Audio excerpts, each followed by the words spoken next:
मेरा नाम संगीता है। आज मैंने अपना सामान पैक किया और अपनी गाड़ी से इस बिल्डिंग के सामने पहुंची, क्योंकि मैंने यहाँ हाल ही में शिफ्ट किया था। मैंने इस बिल्डिंग में एक फ्लैट किराए पर लिया था। मैं एक स्टूडेंट हूँ और मेरी फैमिली दूसरे शहर में रहती है। मैं यहाँ अपनी पढ़ाई पूरी करने आई हूँ। पहले मैं दूसरी बिल्डिंग में रह रही थी, लेकिन वहाँ मुझे बहुत दिक्कतों का सामना करना पड़ रहा था।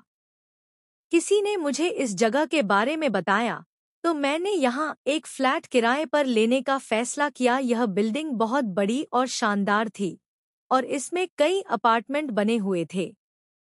कुछ फ्लैट्स यहाँ के मालिकों के थे, जबकि कई फ्लैट्स किराए पर दिए हुए थे। मैंने सोचा था कि यहाँ मुझे शांति और सुकून मिलेगा, लेकिन जैसे ही मैंने इस बिल्डिंग में कदम रखा, माहौल बिल्कुल अलग था। बाहर बहुत शोर-शराबा था और पुलिस भी मौजूद थी। यह फ्लैट मुझे मेरे एक दोस्त ने दिलवाया था, जिसने पहले इसे देखा था और यहाँ के लोगों को भी जानता था। हालांकि मैं यहाँ पहली बार आई थी। रेंट और एडवांस की सारी जानकारी मुझे एजेंट के जरिए ही मिल गई थी। लेकिन आज इस बिल्डिंग के कंपाउंड में भारी भीड़ लगी हुई थी। बहुत सारे लोग बाहर खड़े थे और न जाने क्यों वहां इतना हंगामा हो रहा था। मैं भी अपना सामान एक तरफ रखकर भीड़ के बीच जाने की कोशिश करने लगी। मुझे समझ नहीं आ रहा था कि यह सब क्या हो रहा है। जब मैं आगे बढ़ी, तो मैंने देखा कि एक आदमी और एक औरत जोर-जोर से रो रहे थे। उनके पास एक बूढ़ा आदमी खड़ा था, जो लगभग 65 साल का लग रहा था और उन्हें तसल्ली दे रहा था। मैं नहीं जानती थी कि ये लोग कौन थे और वह बूढ़ा आदमी इनका क्या लगता था। मैं तो यहाँ नई नई आई थी। पुलिस भी उन दोनों से सवाल जवाब कर रही थी, लेकिन यह सब किस वजह से हो रहा था, यह मेरी समझ से बाहर था। मैंने वहाँ खड़े लोगों से पूछा कि आखिर यह सब क्या हो रहा है। तभी एक अंकल ने बताया कि 15 दिन पहले इस कपल की इकलौती बेटी रूपाली गायब हो गई थी। रूपाली 16 साल की थी, बेहद खूबसूरत और पढ़ाई में होशियार। वह 10वीं कक्षा में पढ़ती थी। बेटी के गायब हो जाने से ये पति पत्नी बेहद दुखी हैं। पुलिस में उन्होंने 24 घंटे के भीतर ही रिपोर्ट दर्ज कर दी थी, लेकिन पुलिस भी अब तक रूपाली को नहीं ढूंढ पाई। पुलिस ने अपनी ओर से हर संभव प्रयास किया, जिससे भी शक था उससे पूछताछ भी कर ली, लेकिन कोई सुराग नहीं मिला। पुलिस को शक था कि इस बिल्डिंग के ही किसी ने उनकी बेटी को किडनैप किया हो सकता है, मगर पूछताछ के बाद ऐसा कुछ साबित नहीं हुआ। यह स्पष्ट नहीं था कि श्रेया का अपहरण हुआ था, वह खुद कहीं चली गई थी, या फिर कुछ और बात थी। जब मैंने पीछे मुड़कर देखा, तो वहां अब भी शोर और रोने की आवाजें आ रही थी। मुझे उन पति पत्नी पर बहुत तरस आया। मैंने फिर अपना सामान उठाया और अपने फ्लैट में चली आई। मैंने अपना सारा सामान व्यवस्थित कर लिया। यह फ्लैट सच में अंदर से बहुत सुंदर था। यहाँ का माहौल भी बहुत अच्छा लग रहा था, खासकर सामने खुली बड़ी सी गैलरी से ठंडी हवा आ रही थी। पहले 2 दिन मैंने सिर्फ आराम किया, क्योंकि कॉलेज की छुट्टियां चल रही थी और सामान शिफ्ट करने में मैं काफी थक गई थी। हालांकि हर दिन पुलिस इस बिल्डिंग में आ रही थी और वह कपल लगातार शोर-शराबा कर रहा था। अब तक उनकी बेटी नहीं मिली थी। छुट्टियों के बाद जब मैं कॉलेज गई, तो मेरे सारे दोस्त मुझे बड़ी बेसब्री से इंतजार करते मिले। ऐसा शायद इसलिए था क्योंकि इस नए फ्लैट में शिफ्ट होने की वजह से मैं उनसे बात करना ही भूल गई थी। उस दिन मेरा बर्थडे था, लेकिन मैं खुद ही इसे भूल गई थी। मेरे दोस्तों ने मेरी इस बात का ध्यान रखा और मिलकर मेरे बर्थडे को अच्छे से सेलिब्रेट किया।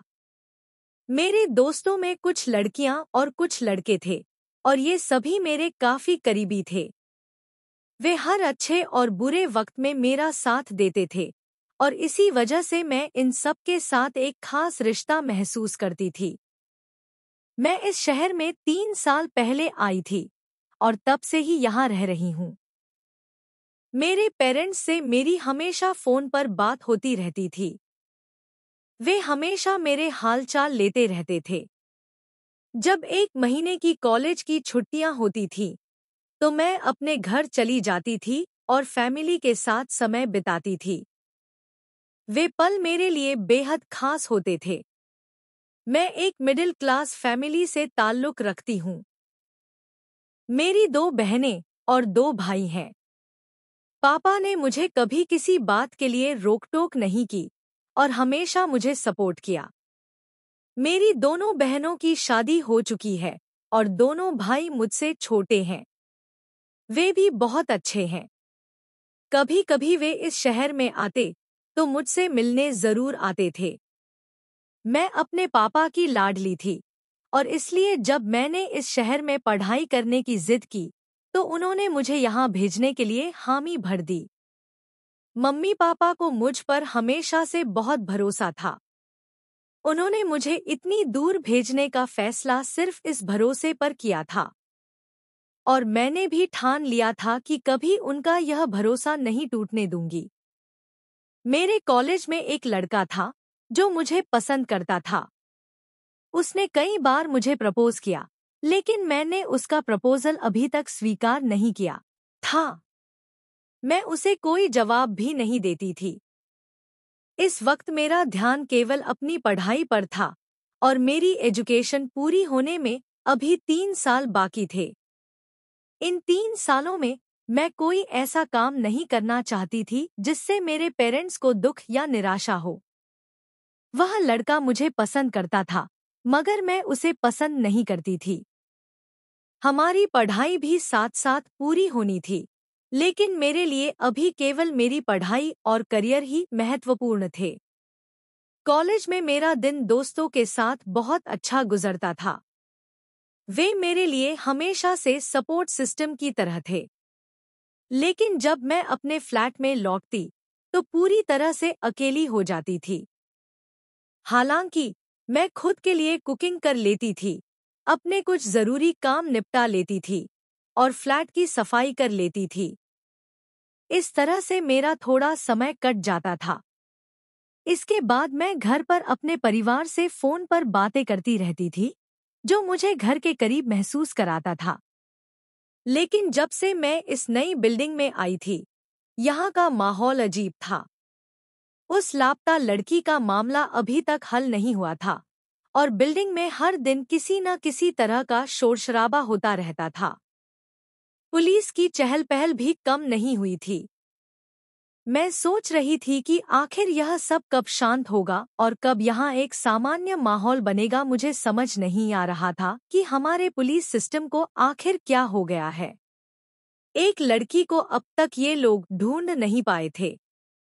ना जाने उस मासूम बच्ची के साथ क्या हो रहा होगा, वह किस हालत में होगी, किस मुसीबत से गुजर रही होगी। लोग अब तरह तरह की बातें करने लगे थे। कुछ लोग यह कह रहे थे कि वह किसी लड़के के साथ भाग सकती है। क्या यह सच हो सकता है? हो सकता है कि वह किसी को पसंद करती हो, मगर अगर ऐसा होता तो उसके माता पिता पुलिस को यह बात जरूर बताते। लेकिन रूपाली के माता पिता लगातार रोते हुए यही कह रहे थे कि उनकी बेटी का अपहरण हुआ है। वे इस बात पर अड़े हुए थे कि किसी ने उनकी बेटी को अगवा किया है। धीरे धीरे मुझे इन लोगों से गहरी हमदर्दी होने लगी थी। अब मुझे इस बिल्डिंग में रहते हुए 20 दिन हो चुके थे और रूपाली 15 दिन से गायब थी। उसके माता पिता की हालत बहुत खराब हो गई थी। उनकी पीड़ा देखकर मुझे लगा कि मुझे उनके घर जाकर उनसे मिलना चाहिए और उनका दुख बांटना चाहिए। आखिरकार, इंसान ही इंसान की परेशानियों को समझ सकता है। मेरे मम्मी पापा ने मुझे हमेशा अच्छे संस्कार दिए थे और मैं जितनी इंटेलिजेंट थी, उतनी ही संस्कारी और समझदार भी थी। मेरे पेरेंट्स ने मुझे सिखाया था कि जब भी किसी को जरूरत हो, उसकी मदद करनी चाहिए। चाहे वह गरीब हो या परेशान, हमेशा मदद का हाथ बढ़ाओ।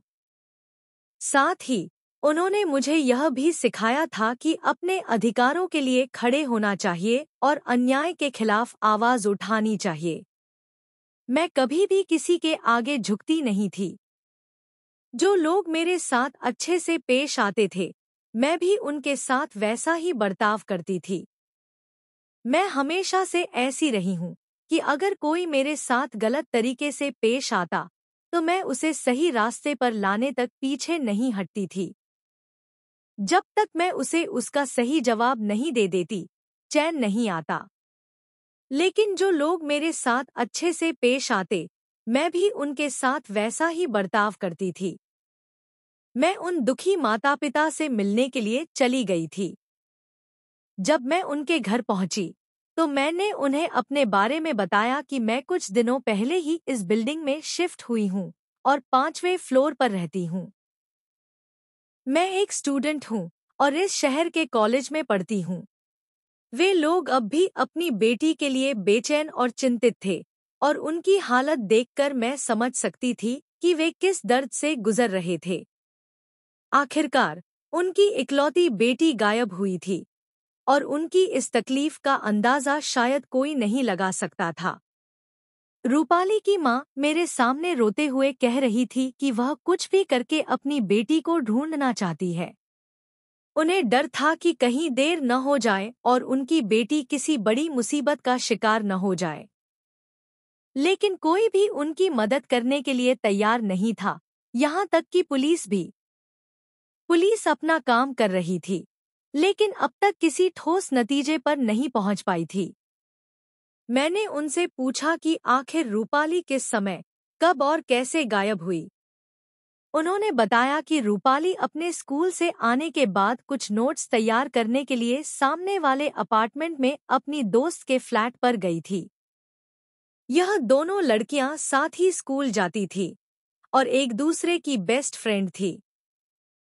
लेकिन उस दिन श्रेया अपनी दोस्त के घर से वापस नहीं आई। रूपाली की दोस्त से पूछताछ कर ली गई थी और उसने बताया कि रूपाली काफी देर तक उसके पास बैठी रही, बातचीत की और साथ में पढ़ाई भी की। उसके बाद रूपाली उसके घर से चली गई, लेकिन वह अपने घर नहीं पहुंची। किसी ने उसे बिल्डिंग से निकलते हुए भी नहीं देखा था। यह केस बहुत अजीब था और मुझे भी कुछ समझ नहीं आ रहा था कि रूपाली अचानक कैसे गायब हो गई। फिर मैंने रूपाली के माता-पिता से उसकी आदतों और पढ़ाई के बारे में पूछा। उन्होंने बताया कि रूपाली पढ़ाई में बहुत इंटेलिजेंट थी, हमेशा अपनी क्लास में फर्स्ट आती थी। उसका स्वभाव भी बहुत अच्छा था, वह सभी से इज्जत और प्यार से पेश आती थी। उसके माता-पिता ने उसे अच्छे संस्कार दिए थे और वह बहुत ही जिम्मेदार और समझदार लड़की थी। फिर मैंने उनसे पूछा कि क्या उनकी किसी से कोई दुश्मनी हो सकती है?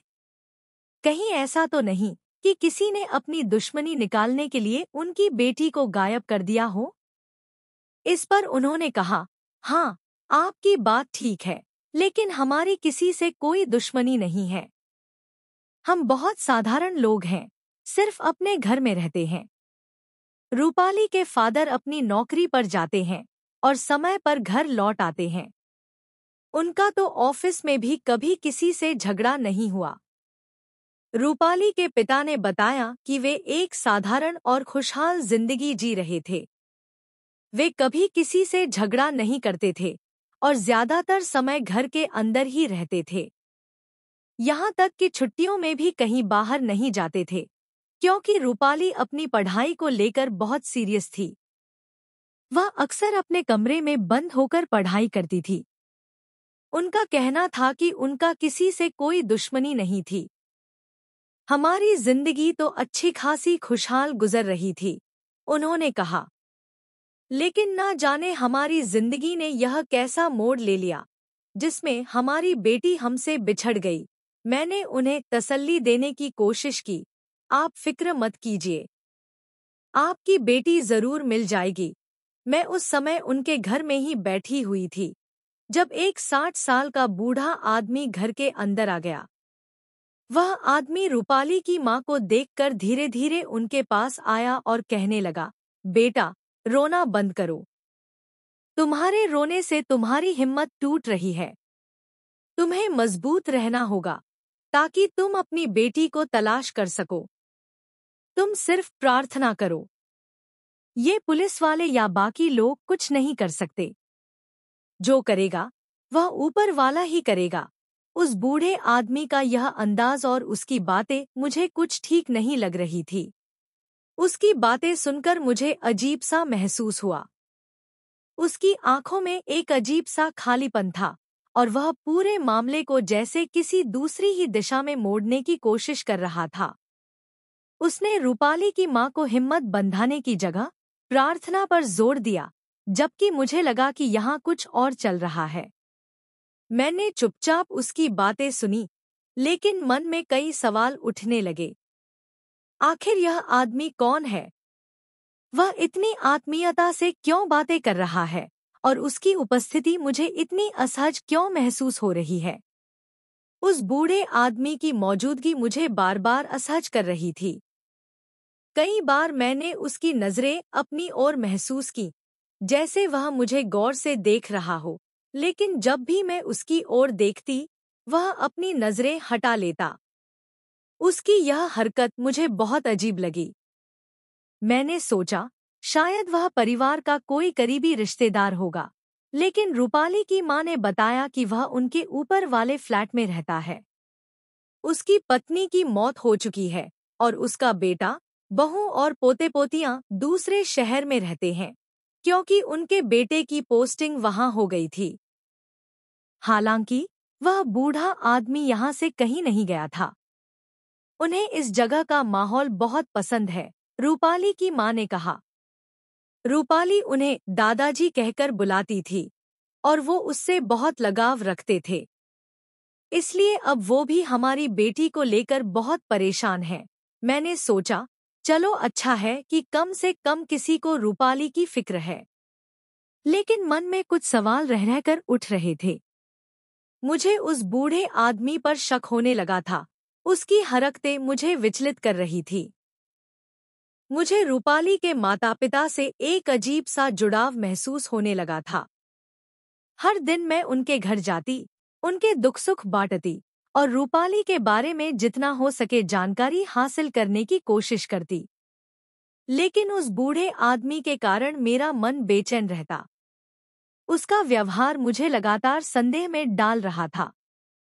इस तरह करते करते करीब 2 महीने बीत गए, मगर रूपाली का कोई पता नहीं चला।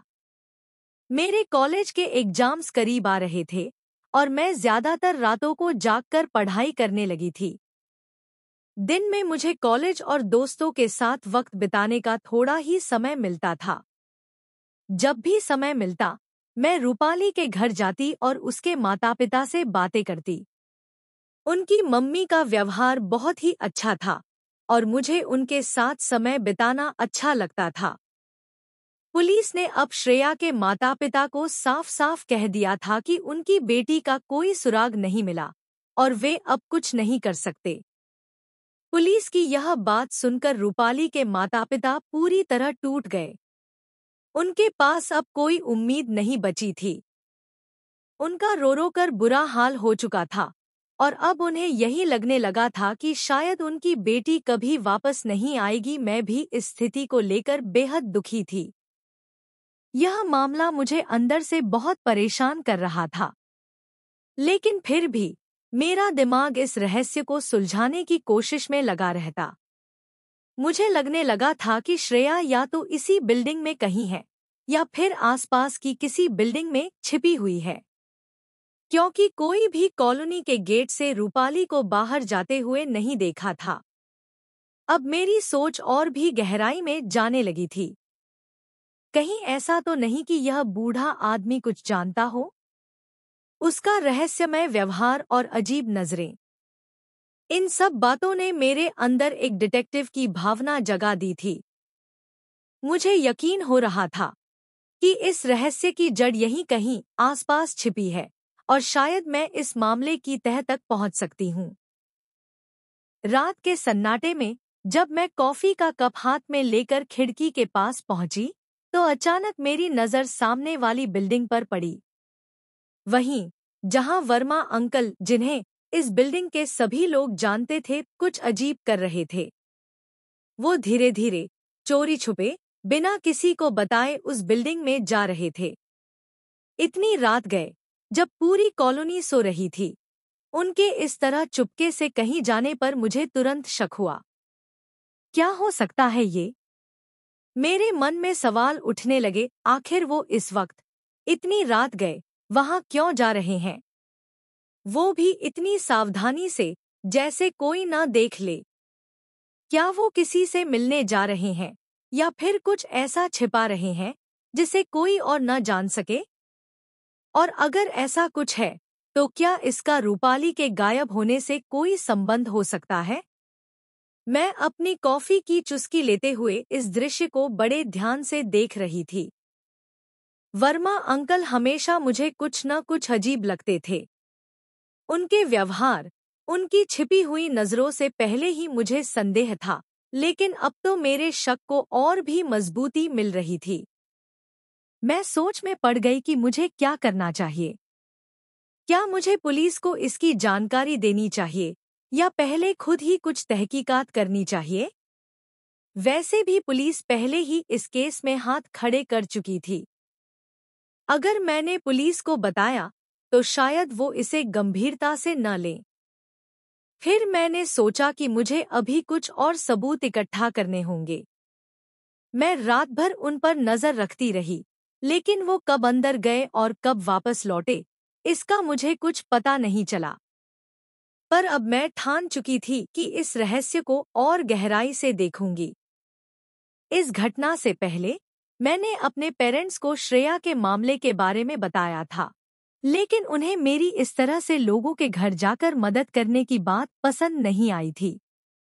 उन्होंने मुझे समझाया कि यह सही नहीं है कि मैं अनजान लोगों के पारिवारिक मामलों में खुद को इतना शामिल करूं। पापा ने कहा, तुम एक जवान लड़की हो, तुम्हें इतनी जल्दी किसी पर भरोसा नहीं करना चाहिए। लोग कैसे होते हैं, हम नहीं जानते। मैंने उनके तर्कों को समझा, लेकिन मैंने उन्हें यकीन दिलाया कि मेरा दिल साफ है और मुझे कोई डर नहीं है। अगर मेरे भाग्य में कुछ गलत लिखा है, तो मैं उसे टाल नहीं सकती। और अगर कुछ बुरा हुआ भी, तो मैं जुल्म के खिलाफ लड़ने के लिए तैयार हूँ, मैंने उनसे कहा। लेकिन अब वर्मा अंकल का यह रहस्यमय व्यवहार देखकर मुझे लग रहा था कि शायद मेरे पेरेंट्स सही थे। इस सब में शामिल होना सचमुच खतरनाक हो सकता था। पर फिर भी मैं इस बात को यूं ही नहीं छोड़ सकती थी। मुझे कुछ करना होगा। वर्मा अंकल, जिनका कोई रिश्तेदार नहीं था, अक्सर अपने आसपास की बिल्डिंग के लोगों से भी बात नहीं करते थे। यह सब मैंने उनके मुंह से ही सुना था। मुझे समझ में नहीं आ रहा था कि वह इस बिल्डिंग में क्या करने आए थे।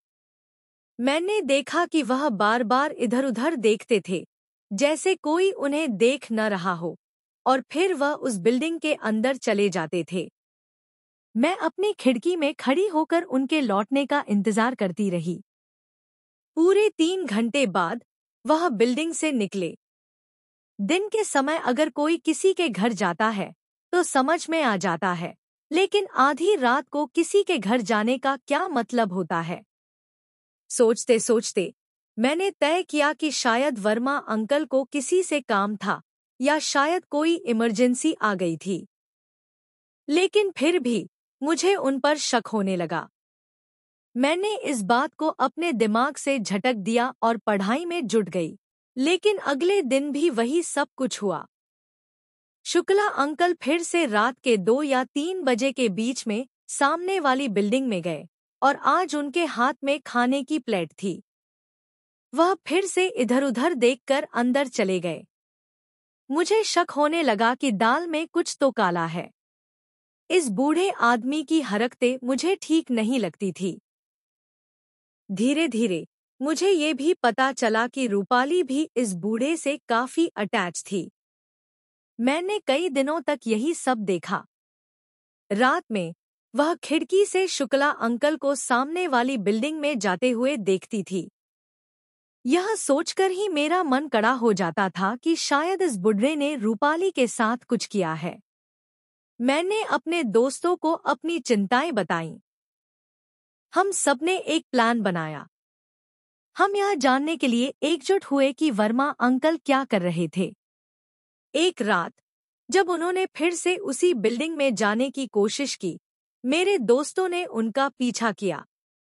वर्मा अंकल ने दरवाजा खोला और हमारे एक दोस्त ने उससे पूछा कि यह फ्लैट किसका है। वह बुढ़ा अजीब व्यवहार कर रहा था, लेकिन मेरे दोस्त ने उसे बातों में उलझा दिया और एक दूसरा दोस्त फ्लैट के अंदर घुस गया। फ्लैट के अंदर जाने पर हमारे दोस्त ने पाया कि रूपाली एक कमरे में बेहोश पड़ी थी। हम सब वहां पहुंचे और वर्मा अंकल को घेर लिया। वह घबरा गए और भागने की कोशिश करने लगे, लेकिन हमने उन्हें रोक लिया। शोर मचाने से आसपास के लोग जाग गए और हमें पुलिस को बुलाने में मदद मिली। जब रूपाली को अस्पताल ले जाया गया तो हमें पता चला कि वह पिछले 3 महीने से गायब थी और 2 महीने की प्रेग्नेंट भी थी। इस खबर ने सभी को झकझोर कर रख दिया। पुलिस ने वर्मा अंकल को गिरफ्तार कर लिया। रूपाली ने बताया कि उसने उसे जबरदस्ती अपने फ्लैट में कैद कर रखा था। हम सब ने मिलकर एक बड़ी समस्या का सामना किया। यह सब एक सबक था। किसी पर भी भरोसा करने से पहले हमेशा सतर्क रहना चाहिए। कई साल बाद मैंने उसी लड़के से शादी की जिसने मुझे कॉलेज में पसंद किया था। रूपाली और उसके परिवार ने मुझसे संपर्क बनाए रखा। उसने मुझे अपनी बड़ी बहन मान लिया है। मैं आप सभी से यही कहूंगी कि अपने बच्चों की सुरक्षा का ध्यान रखें। अनजान लोगों पर भरोसा करना कभी-कभी खतरनाक हो सकता है। अगर आपको कहानी पसंद आई हो तो वीडियो को लाइक करें और चैनल को सब्सक्राइब करें। धन्यवाद।